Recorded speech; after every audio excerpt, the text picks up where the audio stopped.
What's up, everybody? Back again for our fourth episode. I'm Quinn McMahon alongside my friend and colleague Schaefer Jones, and this is Beyond the Whistle.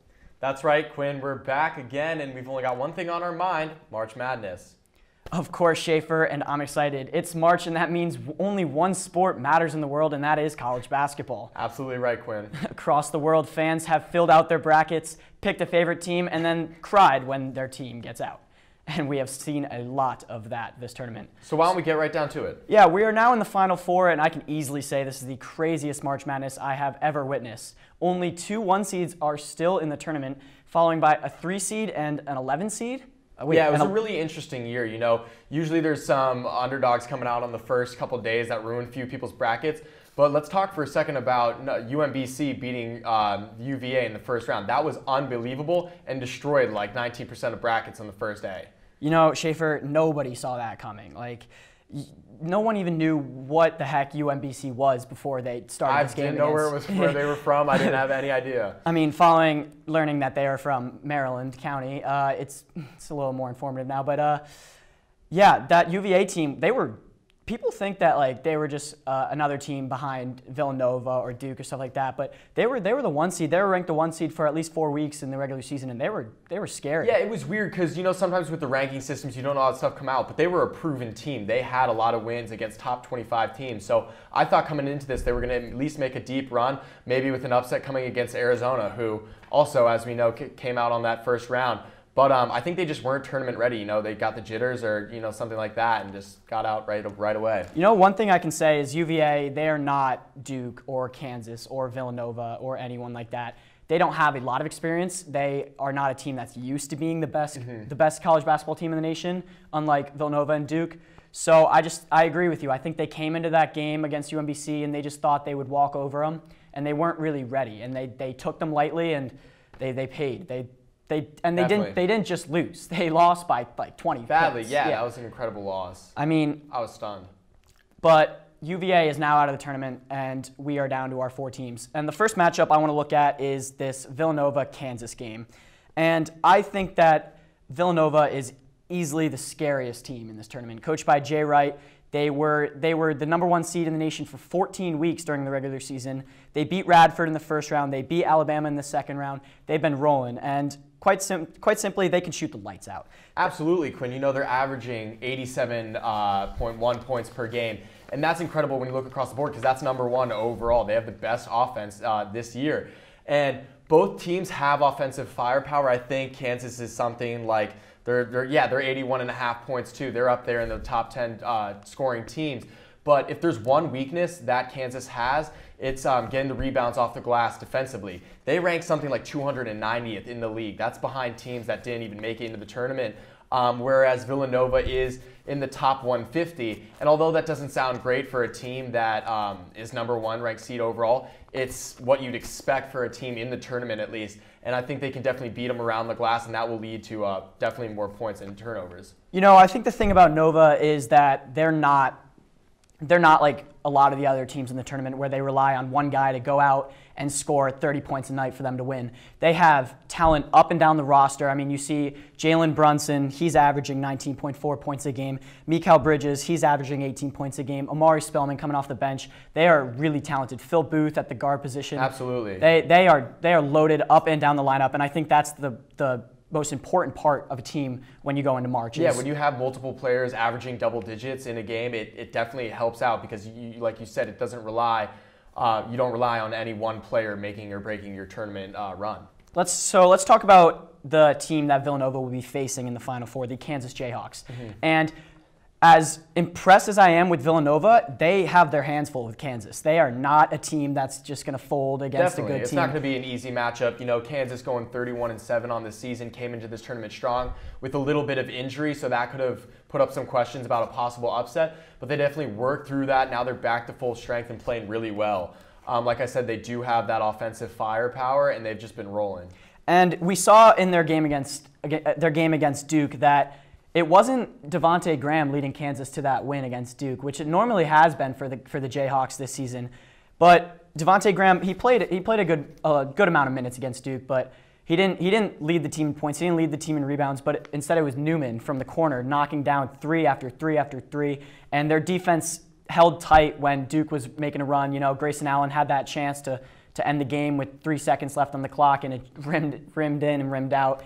That was tough to watch for Duke fans. But yeah, I think Kansas is a team that can definitely surprise a lot of people. You know, they're a 1 seed, but they're not seen as an underdog, but they're not seen as a team that's going to walk through the tournament. Yeah, the most dominant team. And you'd love to rely on your best players all the time, but the fact of the matter is you can't. What comes in those unexpected wins is when the team pulls together and you find other players, like you said, coming out of the blue and just coming in clutch. Hitting threes like that, it just really locks it down, and that's where you pull from the strength of the team and not just any one player. And a big thing for a tournament team in this tournament is how do you react once you get down? And we saw Kansas. Absolutely. They were up on Duke and they were down on Duke. It was a game where both stories were told, and I think the most important thing for a team is how you react when you get down. Kansas, they're 6th in the nation with field goal percentage.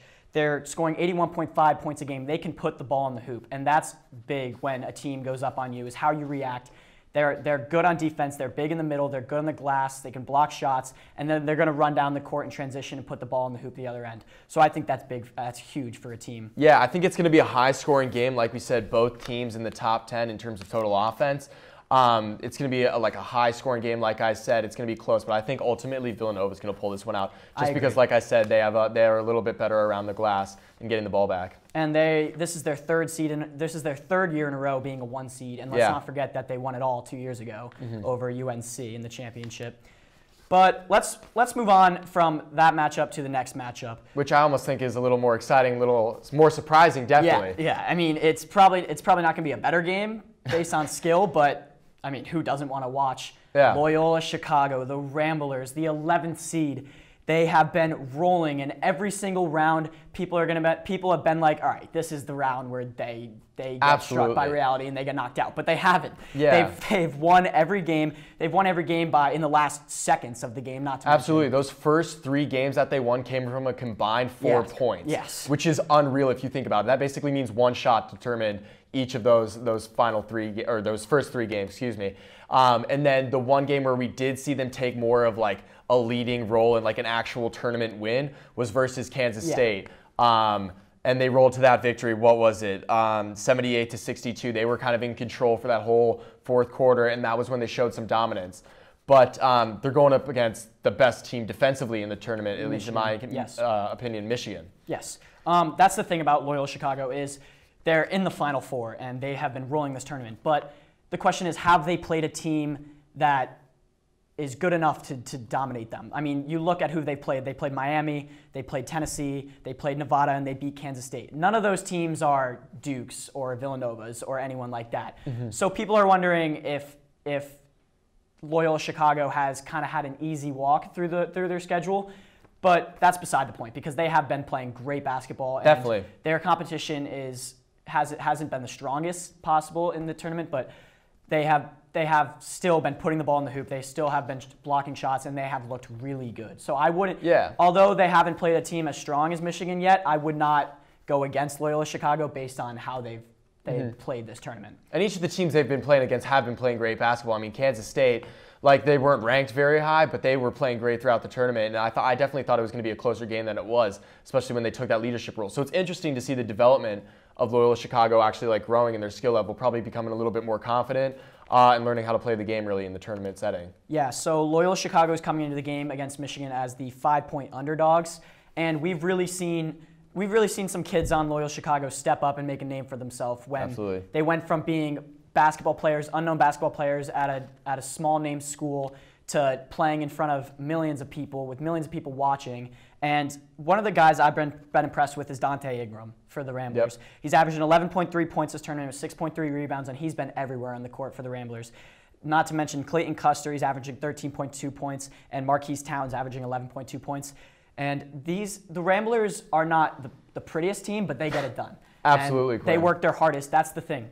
They go out on the court every night, and they leave it all out there. They have no other choice but to give 110% for the whole game. Yeah, and they have such great motivation, you know. Sister Jean, gotta love her. Even she didn't have them going this far, so she's definitely an honest woman, being a lady of God. But they definitely have a lot to play for, a lot to show. They'd be the first 11 seed to finally go to the championship, which would be huge for their school. It's been like something like 50 years since their first Elite Eight, which they already broke that.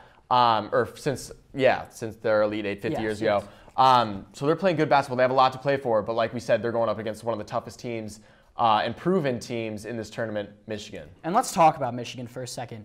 You know, people forget about the Michigan Wolverines. They won the Big Ten. They're on a 13-game winning streak, and they like destroyed Texas A&M last round, and they are rolling. Like you said, they're the best defensive team in the tournament, and people are talking a lot about Loyola Chicago through this tournament just because they're an 11 seed and the amazing run that they've had. And a lot of people are forgetting about the Michigan Wolverines. What have you seen from them throughout this tournament? Yeah, absolutely. Like we said, they're a proven program. You know, they've been in the tournament year after year. But like you just said, that big win over Texas A&M, it wasn't like a 5-point win, a 10-point win. They won by 27 points. It was like 99-72, an incredible offensive showing. And then they've also showed excellent defense when they played against FSU, when they held them to 54 points. They have good players on both the offensive and defensive side of the ball, and they've shown that they can handle like any sort of team setting. I thought FSU was going to go and give them a little bit more challenge, but that was an incredible game. Like we said, Loyola Chicago, this tournament, they're used to playing low-scoring, defensive, competitive games, and I think that's going to help them against Michigan. The only thing is they haven't played a team like Michigan. They haven't played a defensive team like Michigan. How are they going to respond? They don't have a guy that can go on the court and score at will. They have to move the ball, they have to get everybody involved, and they have to find the easy pass and get the bucket. So I think if Loyola Chicago is successful doing that, then I think they'll be successful against Michigan. Being successful against Michigan, that doesn't necessarily mean that they're going to beat them by 15 points. But I think that if Loyola Chicago can never back away, and if they never go down by 10 or more points, they stay right with the Wolverines all game, then anything can happen within the last 2 minutes. And we've seen that with Loyola Chicago this tournament. Absolutely. And the other thing is, like we said, Loyola Chicago really relies on that defense. But the hard thing, it's not going to come easy to them because Michigan has 3 players averaging double digits, so 14, 12, and 13, I believe. And just when you have that kind of offensive firepower and you can spread the ball around and score from any one of your players, it can make it difficult for any defense in this tournament. I agree, Schaefer. So after we talked about this matchup, about these Final Four matchups, let me hear what you think. Who do you have winning each game, and who do you have eventually winning the entire thing? As much as I love Sister Jean and Loyola Chicago, I definitely have Michigan taking that one just because of the proven defense and offense we've been talking about. And then I have them going up against Villanova just because, like I said, I think they can beat them around the glass, get the ball more often, and score more points. For me, I think that the Kansas-Villanova game is more of a national championship game than the actual national championship game, just because it's 2 powerhouse, 2 1 seeds, the Jayhawks and the Wildcats going at it. But I think that's going to be a close game. I think that's going to be a gritty game. I'm not for sure convinced that Nova is going to beat Kansas. Yeah. I do think they're going to beat Kansas. I do think that they're going to walk all over Michigan or Loyola Chicago in the final round and win the national championship. But I do have Villanova playing against Michigan like you in the national championship. So you're saying basically the winner of Kansas-Villanova is the winner of the national championship? I think the Kansas-Villanova game is the actual national championship. Yeah, okay. And I think we saw that last year, like when UNC played Gonzaga in the finals, and it was never close. UNC blew them out of the water the whole time. There was a couple points of the game where Gonzaga would make a tiny run, and people would be like, "Oh, we have a game," but then. Absolutely, it was a weird year. Let's be honest. Xavier going out early, UNC, and then you got UVA in the first round. Michigan State losing. Unreal. In the Cincinnati, I had them going to my final in like 10 of my brackets, which totally blew. And I can for sure say that Arizona and Cincinnati, they busted my bracket. Yeah, definitely. Weird year. I was out in the first day when Arizona lost, but it's besides the point that my bracket's busted. It's been an unbelievable tournament to watch. A fun tournament to watch. I have loved every second watching this tournament. Like the first game where Oklahoma and URI went to the last second and to the Elite Eight rounds, there has been nothing but excitement. There has been nothing but fantastic basketball. And you just gotta love watching these kids. They're going out on the court. They've got smile on their faces. They haven't done anything like this in their life. They're used to playing high school basketball where like only like 200 people will go to your game. Now they're playing in front of sold-out arenas. They're playing in front of millions of people watching on the TV, and the smiles on their faces, you just gotta love it. And this is what it's all about. This is what March Madness is all about, and you just gotta love it. Especially with Duke just getting out. I have a little bone to pick with them. Not big fans of the Blue Devils there. How about you? You like those guys? I'm gonna say I like Duke. I like what they're all about. I like Marvin Bagley. I like Trayvon Duval. Yeah, I like Bagley. Grayson Allen. Grayson not a big fan of Grayson Allen. Grayson Allen's the way not my he plays. favorite just because he's a little dirty. Yeah. But the Ndamukong Suh of college basketball. College basketball. But the other guys on the Blue Devils roster haven't given me a reason to hate them. They've only given me reasons to enjoy watching them play basketball. I think Marvin Bagley's going to be a stud. Especially Zion next year coming in. Zion's coming in next year. They got the top 3 recruits from this class, and I think Duke is going to be a great team for lots of years to come, as they have been in the past. Yeah, hopefully when they get Allen out of there and they can show a little bit of their sweeter side. Yeah, a little bit more respectable. Turn my opinion on them. Yeah, I gotta say when Grayson Allen that shot rimmed out. The second left, I couldn't help but smile. Yeah, I was not a only because happy. I have Kansas going to the Final Four in my bracket, but it's great to see a team like Kansas move on. Yeah, really deliver. Yeah. Definitely. So, yeah, I mean, I'm excited. We both have Nova versus Michigan, and I think it's going to be fantastic. I won't be too upset if Loyola Chicago ends up beating Michigan. Definitely, that'd be unreal. That would be insane to watch. You could tell your kids you saw it in 2018 when it happened. Yeah. But yeah, I mean, that would be unreal. So that's going to do it for us in this episode of Beyond the Whistle. We'll be back in a couple of weeks. We're going to be talking about the NFL draft alongside the NBA draft, very exciting NHL episode. Draft. NBA and NHL playoffs are coming up soon. So we'll be talking about those. And baseball's starting. Starting in 2 days on Thursday. Yeah. And so definitely an exciting time for the world of sports and Beyond the Whistle. Definitely an exciting time. So we'll see you guys next time. For now, this has been Quinn McMahon. And I'm Schaefer Jones. Thanks for watching us. This has been Beyond the Whistle. Take care, everyone.